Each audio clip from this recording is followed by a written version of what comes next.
출애굽기 27장. 번제단. 너는 아카시아 나무로 단을 만들어라. 가로 세로를 각각 2.3미터로 하여 네모 반듯하게 하고 높이는 1.4미터로 하라. 그리고 단 네 모퉁이에 뿔을 하나씩 만들어라. 뿔과 단은 하나로 연결하여 만들고 그 단은 노수로 싸야 한다.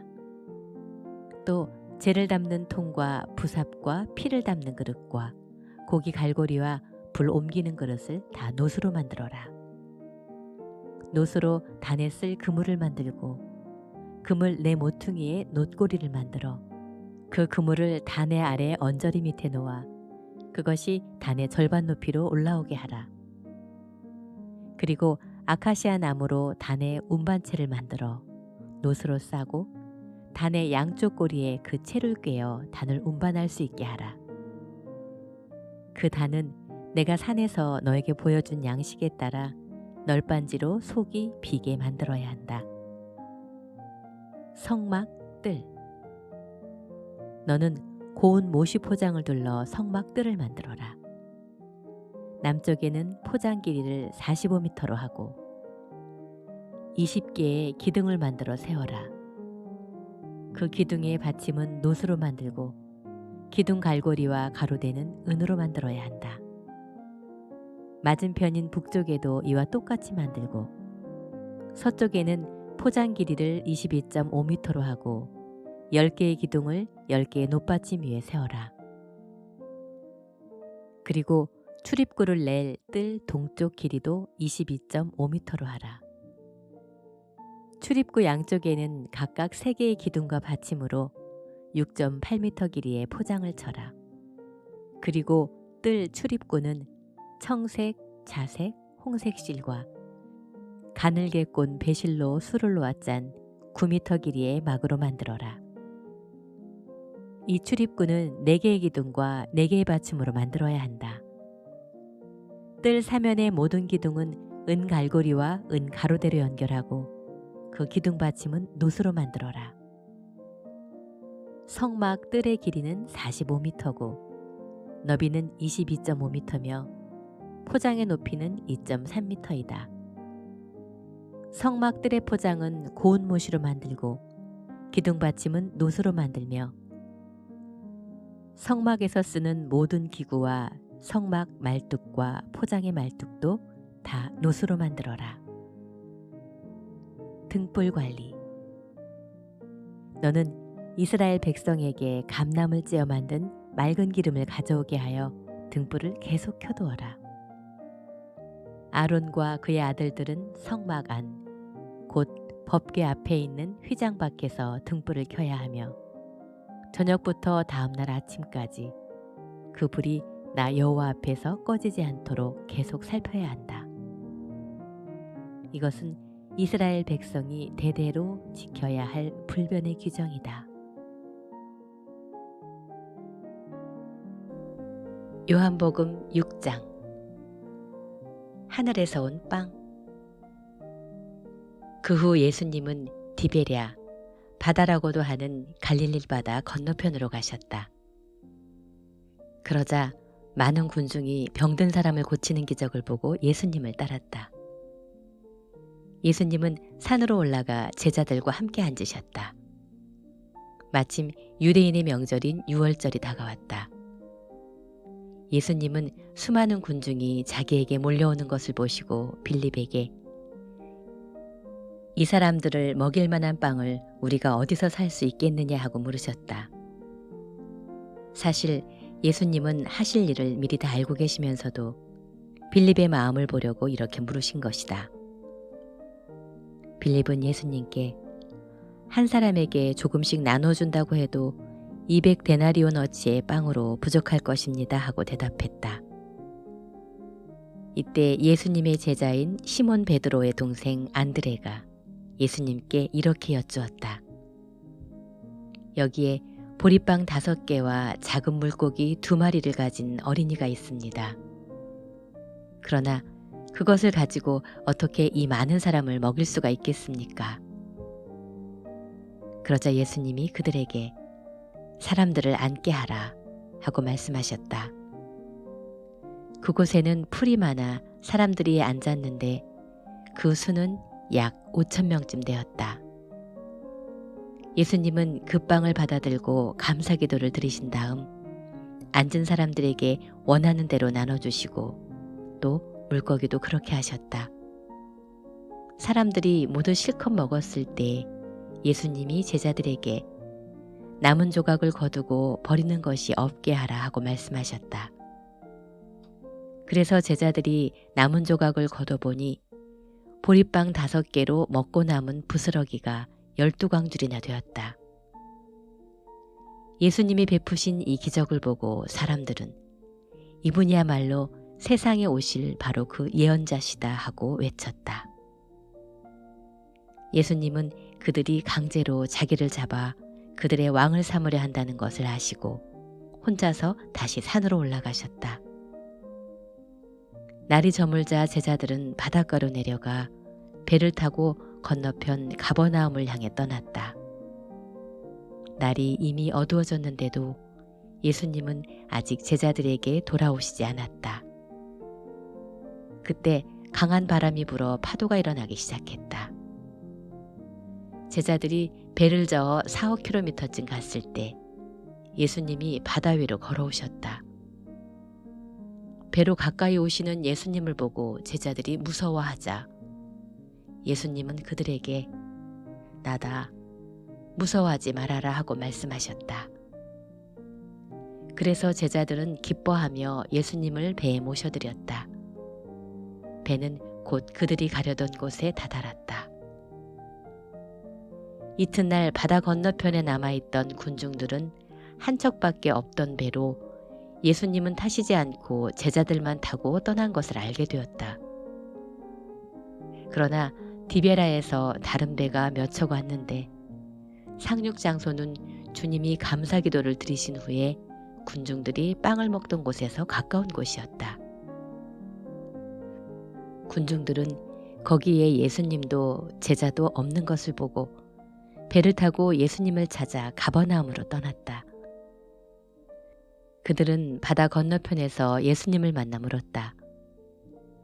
선생님, 언제 이곳에 오셨습니까?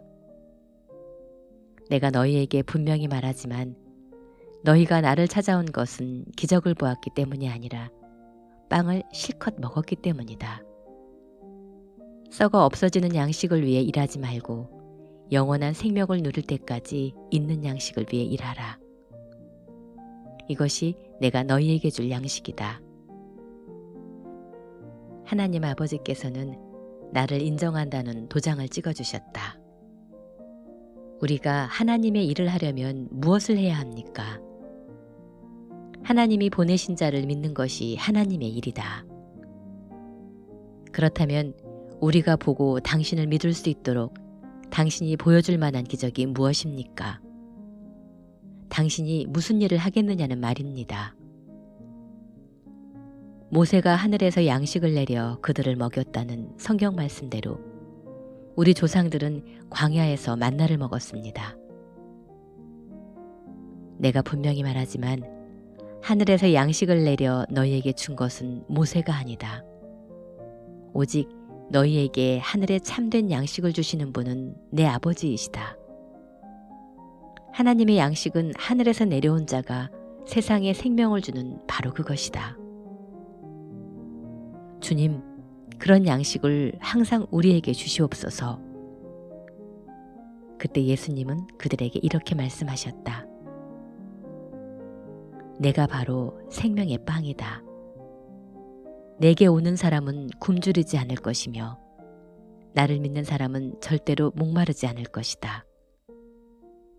그러나 내가 이미 말했듯이 너희는 나를 보고도 믿지 않는다. 아버지께서 내게 주시는 사람은 다 내게로 올 것이며 내게 오는 사람은 내가 절대로 쫓아내지 않을 것이다. 내가 하늘에서 내려온 것은 내 뜻을 이루기 위해서가 아니라 나를 보내신 분의 뜻을 이루기 위해서이다. 나를 보내신 분의 뜻은 그분이 내게 주신 모든 사람을 하나도 잃지 않고 마지막 날에 다시 살리는 그것이다. 사실 내 아버지의 뜻은 아들을 보고 믿는 사람마다 영원한 생명을 얻는 것이다. 그리고 나는 마지막 날에 그들을 다시 살릴 것이다. 예수님이 내가 하늘에서 내려온 빵이다 하고 말씀하셨기 때문에 유대인들이 예수님에 대하여 수군거리며 이 사람은 요셉의 아들 예수가 아니냐? 그의 부모를 우리가 다 아는데 어떻게 하늘에서 내려왔다고 하는가? 하였다. 그래서 예수님이 그들에게 이렇게 말씀하셨다. 너희는 서로 수군거리지 말아라. 나를 보내신 아버지께서 이끌어 주시지 않으면 아무도 나에게 올 수가 없다. 그리고 오는 그 사람은 내가 마지막 날에 다시 살릴 것이다. 예언서에서는 그들이 모두 하나님의 가르치심을 받을 것이다라고 기록되어 있다. 아버지의 말씀을 듣고 배운 사람은 모두 나에게 온다. 이것은 아버지를 본 사람이 있다는 뜻이 아니다. 오직 하나님에게서 온 자만 아버지를 보았다. 내가 분명히 너희에게 말하지만 나를 믿는 사람은 영원한 생명을 가졌다. 나는 생명의 빵이다. 너희 조상들은 광야에서 만나를 먹었으나 모두 죽고 말았다. 그러나 하늘에서 내리는 양식을 먹는 사람은 죽지 않는다. 나는 하늘에서 내려온 살아있는 빵이다.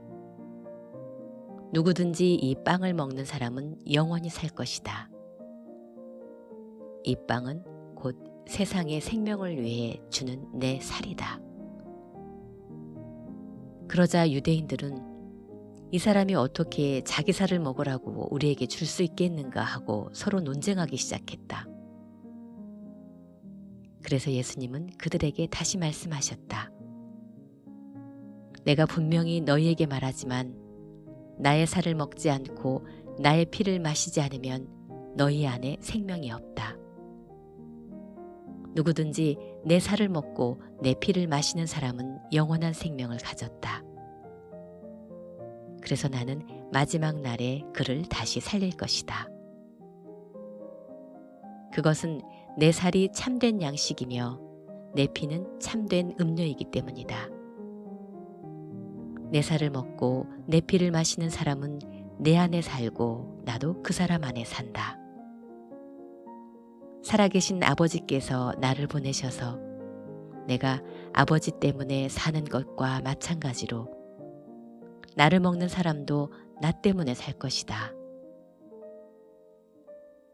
나는 하늘에서 내려온 빵이다. 너희 조상들은 만나를 먹고도 죽었으나 이것은 그런 것과 같은 것이 아니다. 이 빵을 먹는 사람은 영원히 살 것이다. 이것은 예수님이 가버나움 회당에서 가르치실 때 하신 말씀이다. 이 말씀을 듣고 여러 제자들이 이것은 정말 어려운 말씀이다. 누가 알아들을 수 있겠는가 하며 수군거렸다. 예수님은 제자들이 이 말씀에 대해서 수군거리는 것을 아시고 그들에게 이렇게 말씀하셨다. 내 말이 너희 귀에 거슬리느냐? 만일 내가 전에 있던 곳으로 올라가는 것을 본다면 어떻게 하겠느냐? 생명을 주는 것은 하나님의 영이며 인간의 육체는 아무 쓸모가 없다. 내가 너희에게 한 말은 영적인 생명에 관한 것이다. 그러나 너희 중에는 믿지 않는 사람들이 있다.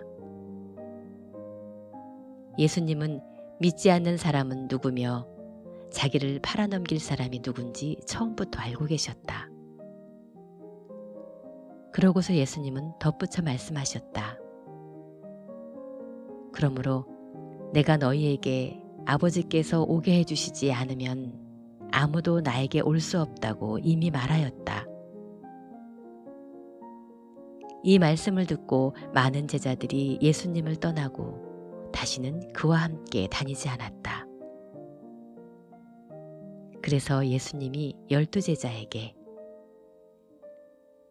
너희도 떠나고 싶으냐 하고 물으시자 시몬 베드로가 이렇게 대답하였다. 주님, 우리가 누구에게로 가겠습니까? 주님에게는 영원한 생명의 말씀이 있습니다. 우리는 주님이 하나님의 거룩하신 아들이라는 것을 믿고 알게 되었습니다.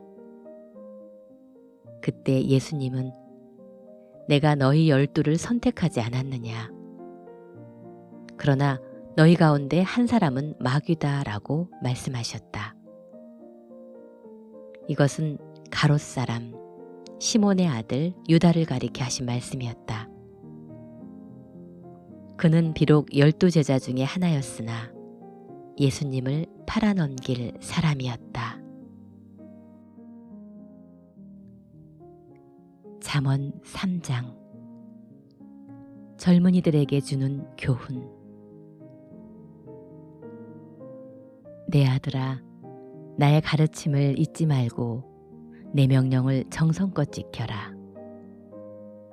그러면 내가 장수하고 평안을 누릴 것이다. 너는 사랑과 성실이 너를 떠나지 않게 하며 그것을 내 목에 메고 내 마음에 새겨라. 그러면 내가 하나님과 사람 앞에서 사랑과 신망을 얻을 것이다. 너는 마음을 다하여 여호와를 신뢰하고 내 지식을 의지하지 말아라. 너는 모든 일에 여호와를 인정하라. 그러면 그가 너에게 바른 길을 보이실 것이다. 스스로 지혜롭다고 생각하지 말아라. 너는 여호와를 두려워하고 악을 피하라. 이것이 너에게 좋은 약이 되어 너의 몸과 마음을 건강하게 할 것이다. 내 재산과 내 모든 농산물의 첫 열매로 여호와를 공경하라. 그러면 내 창고가 가득 차고 포도주통에 새 포도주가 넘칠 것이다. 내 아들아, 여호와의 징계를 가볍게 여기지 말며 그의 꾸지람을 언짢게 생각하지 말아라. 아버지가 자식이 잘 되라고 꾸짖고 나무라는 것처럼 여호와께서도 자기가 사랑하는 사람을 꾸짖고 나무라신다. 지혜와 깨달음을 가진 자는 행복하다. 그것이 은이나 금보다 더 가치 있고 유익하기 때문이다. 지혜는 보석보다 더 귀한 것이므로 내가 갖고 싶어하는 그 어떤 것도 이것과 비교되지 않는다. 그 오른손에는 장수가 있고 그 왼손에는 부귀가 있으니 그 길은 즐거움과 평안의 길이다. 지혜는 그것을 얻은 자에게 생명나무와도 같은 것이다. 그래서 지혜를 가진 자가 복이 있다. 여호와께서는 지혜로 땅의 기초를 놓으셨으며 예지로 우주 공간을 펼치셨고 지식으로 깊은 물을 나누시고 공중에서 이슬이 내리게 하셨다. 내 아들아, 건전한 지혜와 분별력을 잘 간직하고 그것이 내게서 떠나지 않게 하라. 그러면 그것이 내 영혼의 생명이 되고 내 삶을 아름답게 장식할 것이니 내가 내 길을 안전하게 갈 수 있고 발이 걸려 넘어지는 일도 없을 것이며 잠자리에 들 때 두려워하지 않고 단잠을 잘 수 있을 것이다. 너는 갑자기 밀어닥친 재앙이나 악인들의 멸망이 이를 때 두려워하지 말아라. 여호와는 내가 의지할 분이시니 너를 안전하게 지키실 것이다. 선을 베풀 능력이 있거든 그것을 필요로 하는 자들에게 베풀어 주기를 주저하지 말며 너에게 가진 것이 있으면 내 이웃에게 갖다가 다시 오너라. 내일 주겠다라고 말하지 말아라. 너를 믿고 사는 내 이웃을 해하려고 계획을 짜지 말며 남이 너를 해하지 않았거든 이유 없이 다투지 말아라. 난폭한 자를 부러워하지 말며 그의 어떤 행동도 본받지 말아라. 여호와께서는 악한 자를 미워하시고 정직한 자와 친근히 하신다. 악인의 집에는 여호와의 저주가 있으나 의로운 자의 집에는 축복이 있다. 여호와는 거만한 자를 비웃으시고 겸손한 사람에게 은혜를 베푸신다. 지혜로운 자는 영광을 얻을 것이나 미련한 자는 수치를 당할 것이다. 갈라디아서 2장. 바울과 다른 사도들. 그로부터 14년 후에 나는 바나바와 함께 디도를 데리고 다시 예루살렘으로 올라갔습니다. 나는 하나님의 계시를 받고 예루살렘에 올라가 내가 이방인들에게 전파하는 기쁜 소식을 공식 석상에서 전하였고 지도자들에게는 개인적으로 설명했습니다. 그것은 내가 과거에 한 일과 현재 하는 일이 헛되지 않을까 염려해서였습니다. 나와 동행한 디도는 그리스 사람이었지만 억지로 할례를 받으려고 강요하지 않았습니다. 내가 이렇게 한 것은 몰래 들어온 거짓 형제들 때문이었습니다. 그들은 몰래 들어와 그리스도 예수님 안에서 우리가 가진 자유를 엿보고 우리를 다시 율법의 종으로 삼으려고 했습니다. 그러나 우리는 여러분을 언제나 기쁜 소식의 진리 안에 있게 하려고 한시도 그들에게 굴복하지 않았습니다. 지도자들이라는 사람들은 나에게 아무것도 새로운 것을 제시해주지 못했습니다. 그들이 어떤 사람이건 간에 나와는 상관이 없습니다. 하나님은 사람의 겉모양을 보시지 않기 때문입니다. 그들은 베드로가 유대인들에게 기쁜 소식을 전하는 일을 맡은 것 같이 내가 이방인들에게 기쁜 소식을 전하는 일을 맡은 것을 보았습니다. 베드로에게 능력을 주어 그를 유대인의 사도로 삼으신 하나님이 나에게 능력을 주어 나를 이방인의 사도로 삼으신 것입니다. 그리고 기둥 같은 지도자로 알려진 야고보와 베드로와 요한도 하나님이 나에게 주신 은혜를 인정하고 나와 바나바에게 교제의 악수를 청해왔습니다. 그래서 우리는 이방인들에게 가서 기쁜 소식을 전하고 그들은 유대인들에게 가서 기쁜 소식을 전하기로 했습니다. 또 그들은 우리에게 가난한 사람들을 돌보라고 부탁했는데 그 일은 내가 전부터 열심히 해오던 일이었습니다. 그런데 베드로가 안디옥에 왔을 때 그가 잘못한 일이 있었으므로 나는 여러 사람 앞에서 그를 책망하였습니다. 그것은 그가 이방인들과 함께 음식을 먹다가 야고보가 보낸 유대인 몇 사람이 들어오는 것을 보고 겁이 나서 나가버린 일이었습니다. 그러자 다른 유대인들도 안 먹은 채 하며 밖으로 나갔고 바나바까지도 그들의 위선에 유혹을 받았습니다. 그래서 나는 그들이 기쁜 소식의 진리대로 바로 살지 않는 것을 보고 모든 사람 앞에서 베드로에게 유대인인 당신이 이방인처럼 살면서 어떻게 이방인에게는 유대인답게 살라고 할 수 있습니까? 하고 책망했습니다. 오직 믿음으로만 구원을 얻는다. 우리는 날 때부터 유대인이지 소위 말하는 이방죄인이 아닙니다. 그러나 우리는 사람이 율법을 지켜서 의롭게 되는 것이 아니라 예수 그리스도를 믿음으로 의롭게 된다는 것을 알기 때문에 우리도 그렇게 되려고 예수 그리스도를 믿고 있습니다. 그 누구도 율법을 지켜서 의롭게 될 사람은 없습니다.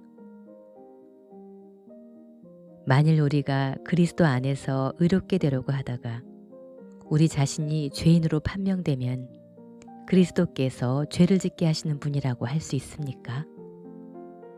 절대로 그럴 수 없습니다. 내가 이미 헐어버렸던 율법의 체계를 다시 세운다면 나는 율법을 범하는 사람이 되고 맙니다. 나는 율법에 관한 한 율법 그 자체에 의해서 죽었습니다. 이것은 하나님을 위해 살기 위해서입니다. 내가 그리스도와 함께 십자가에 못 박혀 죽었으므로 이제는 내가 사는 것이 아니라 내 속에 그리스도께서 사시는 것입니다. 지금 나는 나를 사랑하시고 나를 위해 죽으신 하나님의 아들을 믿는 믿음으로 살고 있습니다. 나에게는 하나님의 은혜가 참으로 귀중합니다. 만일 율법을 지켜서 의롭게 된다면 그리스도께서 헛되이 죽으신 것이 되기 때문입니다.